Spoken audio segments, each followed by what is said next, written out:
ভালো আছি।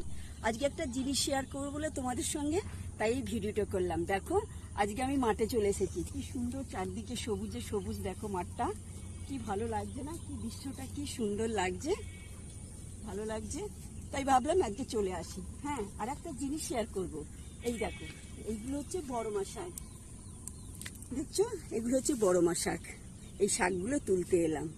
আমরা কি এখানে বড়মা শাক বলি, তোমরা ওখানে কি বলো? বিভিন্ন লোকে বিভিন্ন রকম নাম বলে, তাই আমরা এখানে বড়মা শাক বলি। এই শাকগুলো খেতে খুব মিষ্টি, পেঁয়াজ রসুন আর কাঁচা লঙ্কা দিয়ে ভাজলে। এই শাকগুলো ছোট্ট থেকে চিনি, যখন আমরা আগে হাওড়া থাকতাম দাসনগর বালাটিকুড়িতে, এই শাকগুলো মানে দল বেঁধে তুলতে যেতাম। আর সিঙ্গুরও এসে দেখছি এই শাকগুলো আছে। এখানে অনেকে চেনে না বা খায় না, কিন্তু আমরা খাই এই শাকগুলো।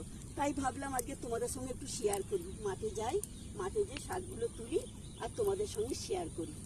তোমরা কিন্তু জানাবে, ভুলবে না, তোমরা এই শাকগুলো খাও কি চেনো। বাজারেও কিনতে পাওয়া যায়, বুঝেছো?